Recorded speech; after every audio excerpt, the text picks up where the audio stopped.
Hey, welcome to Southern California, KPFK, Brother Steve Coakley. Hey, good evening, brother. One of our great researchers that have exposed the Boule, a phenomenon that most of us in the movement never knew about until you came and brought light, took the sheets off of these Negro Klan members and explained to us what the Boule is all about. So what we'd like you to do is tell us the history of the Boule, who the Boule are, their origins, and the relationship to the ruling class.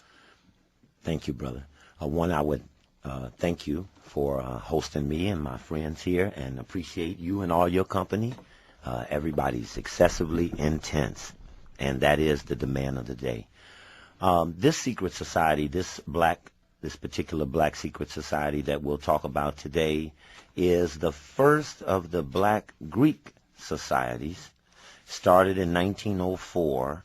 And that word that you said, Boule, is actually an acronym. It's a Sigma Pi Phi. Sigma Pi Phi, 1904 in Philadelphia. And for most of our people, we are not prepped to the responsibility of secret society in the American society. Mm-hmm. And this founding constitution, this illegal criminal enterprise, was a Masonic affair.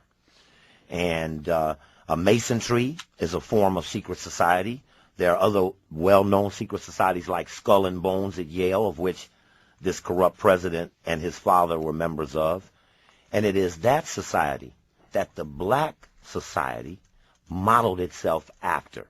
So when they wrote their first history book, The History of Sigma Pi Phi, by a very noted black author, University president Charles Wesley, who wrote the history book for the Elks, the Prince Hall Masons, National Council of Negro Women, Alpha Phi Alpha, and Sigma Pi Phi.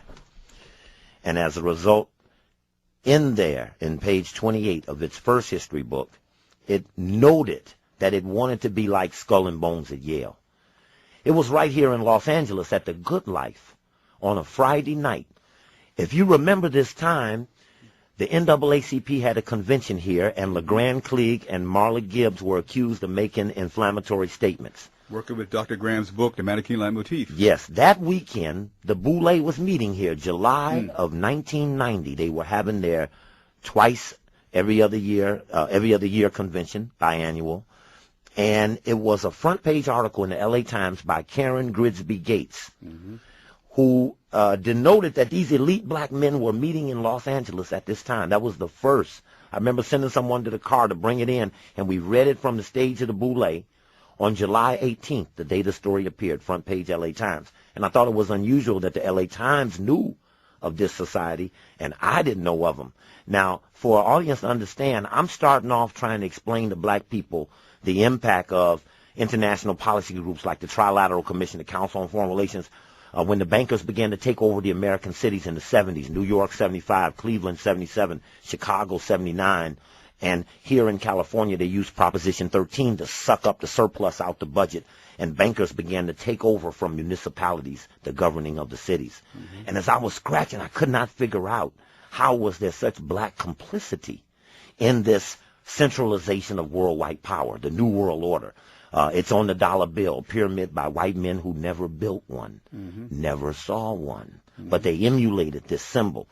And now comes a series of societies, and now comes forth this black one in 1904. As we began to read deeper, it had another analogy in the story to Skull and Bones. It wasn't until we got the history book that the analogy that looked happenstantial in the story in the LA Times was actually deeper in the actual history book, where they drew attention to Skull and Bones. It denoted that W.E.B. Du Bois was a member, and it began to describe people, influential people in the present-day society, and historically, our university, historically black college presidents are primarily coming out of this, advisors to the king. And that word, that Boule word, can be looked up in a encyclopedia. Well, now people don't use them, they use internet. And that's a dangerous thing, a dangerous dependency. But Boule, B-O-U-L-E, the Greek version. There's a French version that's a coming together, a conclave, the AKA called their convention, the Boule. But the Greek word is what we're looking for, the advisors to the king. The lower house of the Greek parliament is called Boule. Mm-hmm. And if you know the American congressional system, Senate, 6 years, more power, authority, only 100. 2 per state. Congress, 435, have to run every 2 years. Your lower house has less power and authority. So it appears as if, in finding the Boule, that within it was a subordination to something else. And in its history book, it drew attention. Here's a logo. And this is their logo is a Grecian sphinx. It's an animal. And this Grecian sphinx is similar to a griffin or a gargoyle. Kind of ironically, the Boule had their convention in Los Angeles in 1941. At where else? Griffin Park. And this logo, this symbol, is a guardian animal.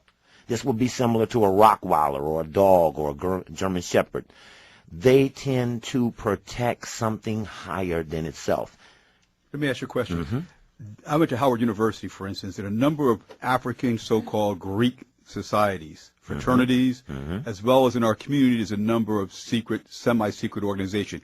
How is the Boule different than the numerous fraternities and groups in our community? What is the relationship to the ruling class? Father, son. The nine make up the axis of the Black Greek dynasty. There are 4 male societies, 4 female societies, and the Boule make the 9th one. They're the first, 1904 series, the Alphas. I'm not versed in the exact order, but I have all of their history books, and each of them draw attention to things where they got their ritual from. The Deltas draw attention to Freemasonry. Said our ritual came from Mary Church Terrell, whose husband, Robert Terrell, was head of the Masonic Lodge in Washington, D.C. Mary Church Terrell, Mary Church, is the daughter of the first black millionaire in America, Robert Church of Memphis, Tennessee. Huge mausoleum to him there. Those societies, those 4 male, those 4 female, and the Boule tend to make up a aristocracy. We talked in the park about the 10%.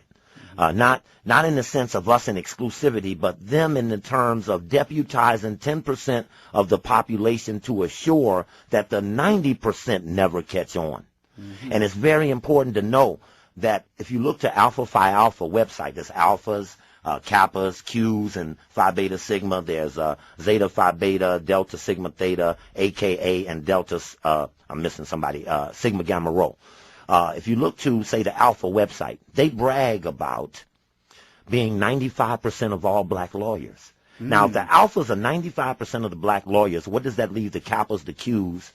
Okay, now we're in the 90s. They claim to be 65% of the black accountants, the lawyers, the doctors, dominating. And it may be that our professions are dominated by people in the Greek societies. At Howard, there was a student that I tried to help get a doctorate in engineering. Very exclusive about giving them out. If you get one, you're set for life. Morgan State, Howard are very exclusive. Took big money from governments to make engineers, but the brothers weren't coming out. And when we got deeply involved, we found how close-knit, how selective the professional process is. So he ended up at the patent office. He was a Kappa. He said, we have 15 blacks, 1 female, 14 brothers, and all 14 of us are Kappas. Only Kappa's going to get in here.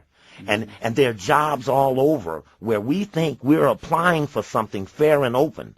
But I would suggest that the ruling class recognized this was a very significant period, Didon, when they decided that they would give a college degree to a person of African ancestry in America who, after Reconstruction, should have been pretty pissed off. And so they were very weak about to Africans in America. Only 2,000. So there was this thing they went through, a born man versus the made man. The born man, the king and the queens of Europe, had to deputize people to colonize the lands, the Columbuses and the Cecil Rhodeses who went to Africa. They weren't the aristocracy, but they fought to be gladiators and colonists and explorers. The Lewis and Clark, who were Masons, these men used the societies to advance the wishes of the ruling class, and they set up a system, a circle within a circle, within another circle. Each circle protected the circle within it. So when you look to that Boule logo, you see there's an urn. There's an animal with the wing of the bird, the tail of a lion, and it's got an urn, and it's got its paw over the urn, and it says in the history book number 2 by Hobart Jarrett that in the urn are the names of the people who are chosen to lead the state.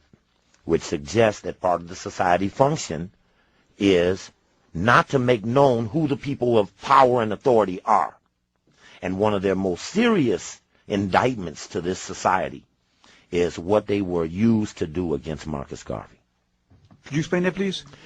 Marcus Garvey, who began to surge for Africa, the Negro was breaking free, doesn't have a good reason to get with the white American establishment. You're right, you're right. They don't have a good reason. They're not getting paid. They just built the country, got set free, didn't get the 40 acres and the mule, Right. got reconstructed when they began to move into the southern houses and the Senate. They got reconstructed and knocked back. So there's disarray in our community.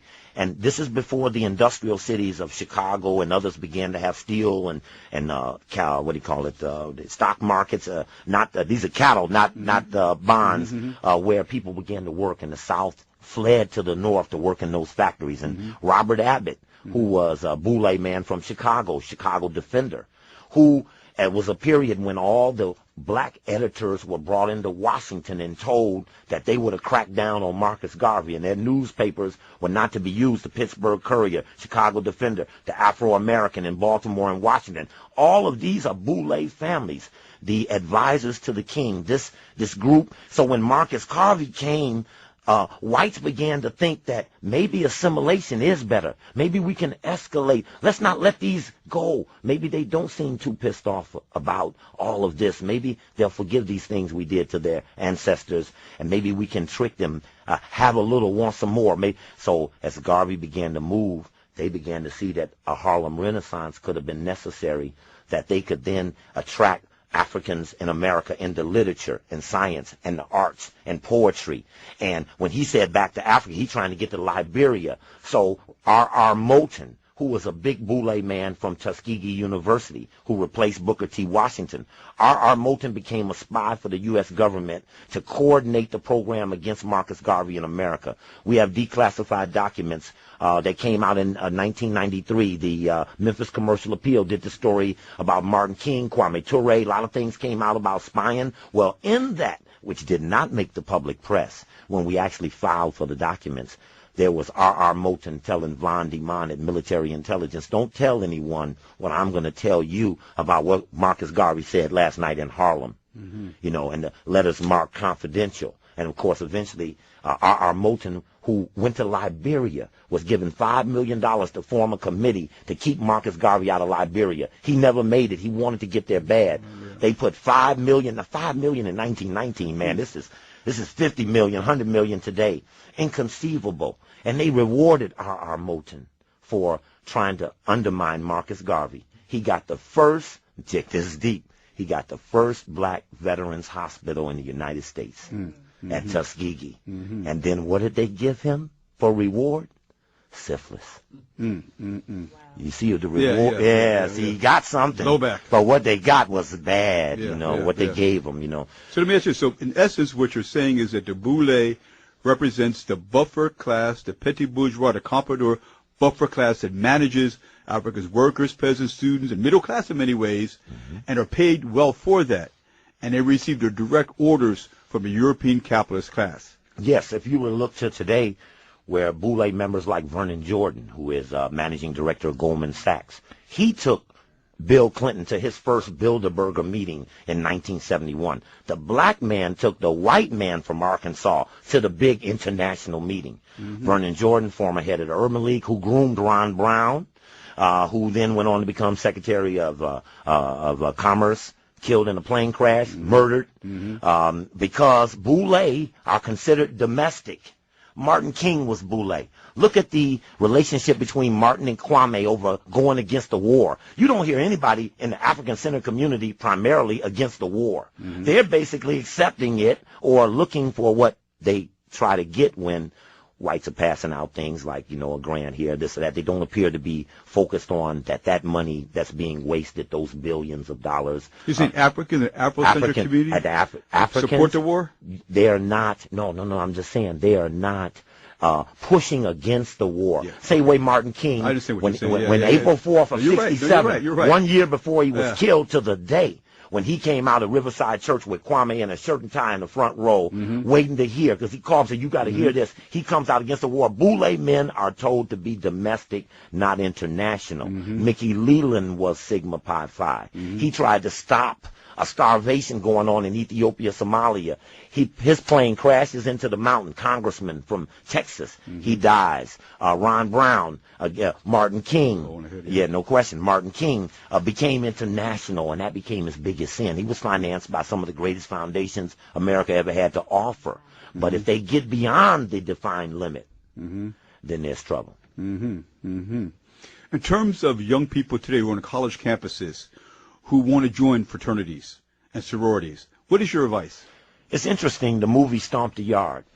I thought that was an interesting attempt to try to reconstruct the options, because they are catching hell in the streets. There is a rise of Kemetic-centered, African-centered societies that are repudiations of Greeks.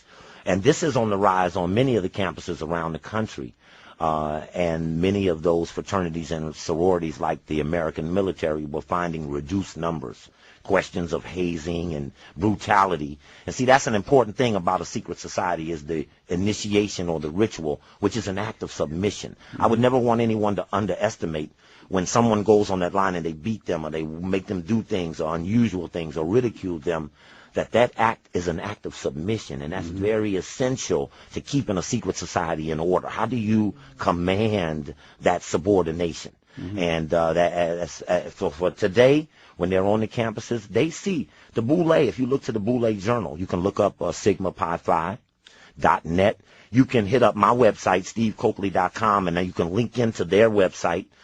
You look at their Boule Journal, you see what they play up there, the head of everything. They're announcing every key position they have. They're the advisor to every person, every corporation.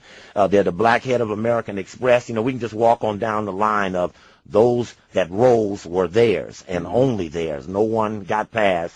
You know, I noticed that Harold Washington, our black mayors were uniquely Boule. Andy Young when he was Atlanta, Dinkins when he was New York, Bradley when he was Los Angeles. But none of those men were able to groom their man. So Bradley was mayor 20 years, but didn't have Bradley too. You know, Dinkins couldn't turn it over to anybody. Them white folk walked and beat on his door to run him out. Different cities. Detroit, Coleman Young was not a Boule member. Harold Washington was not a Boule member. And the relationship between the white financial firms and Harold Washington was uniquely different than it was with men who were more trusted. Okay, we'll take a brief station ID. We'll come back to Brother Steve Coakley, excellent researcher in the question of the Boule. Back to KPFK with Brother Steve Coakley, talking about the Boule and the relationship to the struggling African masses, especially the United States of America. Brother Steve. Yeah, it just made me think about something we had talked about. You know, as a young brother in Chicago, really wanting to get involved in the movement. When I came back from college, there were various obstacles in Chicago, and the black politics at 75 was still dominated by Mayor Daley, Ralph Metcalf, who was the first person to break away, whose assistant was Harold Washington, who eventually became the mayor. That first congressional district, which Bobby Rush, former Black Panther, is the congressman in now. That district, we had Hakeem Mahabuti there. Bobby Wright was on the west side. The NAACP, the Urban League. Elijah Muhammad. I was going to say, the minister actually came to Chicago just a couple of years later when Elijah Muhammad died, and he was brought in from New York and then stripped by Wallace D. And he stayed in Chicago. With that period of coming back, there was not a lot of things to get involved in. As I'm scratching, I found a book, None Dare Call It Conspiracy. It's a white, right-wing kind of guidebook. And it says sometimes some things about us are communists or something. But I looked through that and I saw relationships with General Electric and Exxon Mobil, and I looked at all, and these relationships I started to research. It wasn't until I found them in Chicago that Chicago accepted what I was trying to say. We used to have one radio show came on WJPC, Johnson Publishing, who is Boule, Ebony Jet, etc. And Vernon Jarrett was the host of the show, who I didn't know was head of the Boule at that time, Chicago Tribune columnist, started AXO for the NAACP. And one day I called in and I was trying to explain some of this stuff, and he cut me off. He said, we're not going to have any of that. I didn't know he was Boule. When I ended up becoming special assistant to the mayor, the other special assistant was Erwin France, who was head of Model Cities under Mayor Daley. He was an alpha like the mayor, they buddies, all of this and that, but I was a threat to him, but I didn't know at that time he was head of the Boule. It wasn't until later. And then that's when I went to my friends, my African-centered friends in Chicago, and said, hey, man, I'm researching these white folks, and I think I found the black folks connected to the white folks. And then I started finding black folks' names, African-centered black folks' names.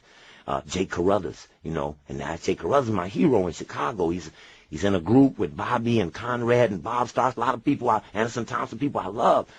He said, man, we got to talk. Let's talk about that. Mm-hmm. And I started looking up other names. I saw Asa Hilliard's name, and so I felt that as I began to get deeper into this relationship, I began to notice that my African-centered friends were less happy about me getting to the bottom of this, and they wanted to focus me on, I remember they taking me in a room, I used to work for Bobby Wright. I remember them taking me in the research room. They had put this map of the United States, and they had all these little pin boards on Montana, Utah, Wyoming. Said, now we want you to focus on these guys. I said, well, what bank do they run? And I was trying to say that the First National Bank of Chicago was Chase Manhattan, because the guy left Chase, came to Chicago, took it over. Well, time came. First National Bank of Chicago merged with Bank One of Ohio. They merged with the National Bank of Detroit. That's the region. They all merged with Chase, who had just merged with J.P. Morgan. And now Rockefeller got the banks from New York all the way to Chicago, nonstop. Every one of them locked down. But the Chicago was resistant to accepting this focus. See, why aren't our people focused on ExxonMobil? Why aren't no protests against high-ass oil prices, you know? I make my children know who's on the boards of all these corporations, the private equity firms that own all of the stock, Vanguard, Wellington, Global, Barclay Global. These companies are obscure to our community. We're not knowing. We're not focusing on the white supremacy that's coming at us. The Klan is not a threat to our African community. They're not coming in the neighborhood, but Chase and Goldman Sachs and Lazard Perez and Standard & Poor's and Moody's, obscure bond rating companies that can control cities that our people don't mess with, you know. I showed in Chicago and Cincinnati, which had one of the best boycotts of any city. That's right. It is. I mean, it was, and it still went on. Just last weekend, they tried to come back with a big festival. Mary J. Blige pulled out. Some more people pulled out. Kind of made it lose money. And but there in Cincinnati, we targeted 3 people: the Taft family, which runs the state, Skull and Bones. Taft family still today. The governor was just left as governor. We targeted Procter and Gamble, and we targeted Carl Linder, who owned Chiquita Bananas. And when we got through harassing Chiquita Bananas, some of our friends at the radio station there had stock, $119 a share. When we finished with him, it went to $5.40 a share, and he sold Chiquita. Now, what I'm trying to say is there's a vulnerability in America that has not been exercised by our community because our secret societies have been pledged never to tell us those vulnerabilities. They work for them. They patch them. They protect them. They act like they don't exist, but they serve them. And they never utter against them, even never whisper to us. If you saw on that Boule tape when we were there messing at the convention, I told my buddies, we're not here to recruit them. We don't want them to be better brothers. We want to warn them that if they're the guard dog on white supremacy, when we jump the fence, what you going to do? You're going to bite, you're going to fight, or you're going to run out and let us get to who we after. But how do we get to who we after when we got all this wing and wang out here, all this distraction, all this misfocusing, and then is there complicity in our community? When some people killed Martin King, when some people killed Malcolm X, did that neutralize our present leadership, who are byproducts of assassination? Did this put us in a bind? Do we have a lot of old paper out there that white folks work when they want to, that keep us in a bind that we don't seem to talk back? How can they make $10 billion in 90 days in an oil company that was broken up when a white woman attacked them in 1911, Tarbell? They broke them companies up, them Standard Oils.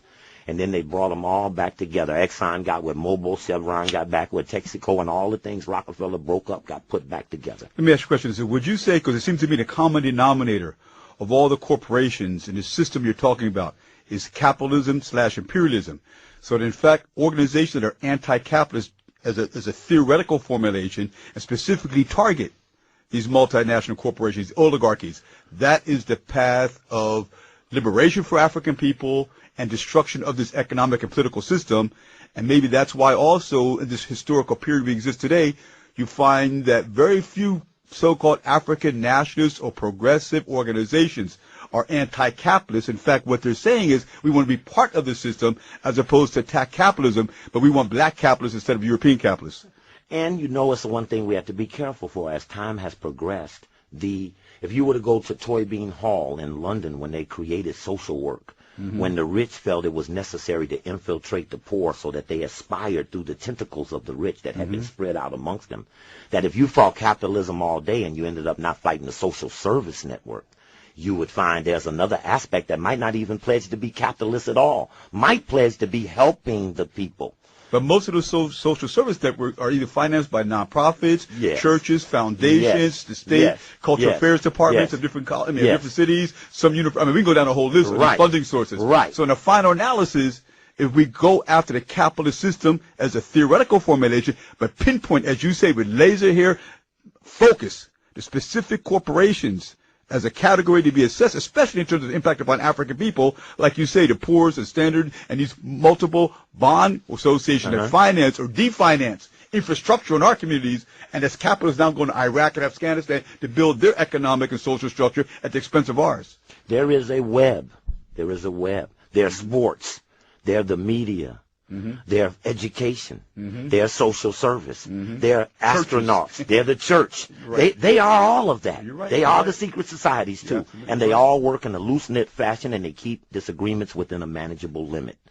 Let me just say a couple things real We've quick. got about 60 seconds. And I want you This to give out Saturday, your website. this Saturday at the FIBA Center, I'm gonna give a free lecture. This Saturday, the Los Angeles South Central Study Group been meeting there for 7 years, 10 a.m. or 10:30 a.m. this Saturday at the FIBA Center on 57th and Crenshaw. September 11th, we're going to Washington, D.C. The adverse impact of 9/11 on the African-centered community must be articulated. We are faceless in the scheme of terrorism and misappropriated finances of Iraq, etc. This Saturday, 10 o'clock, stevecoakley.com. You can reach me at area code 202-256-2097, area code 202-256-2097. Don't send me no email on that website. I won't read it.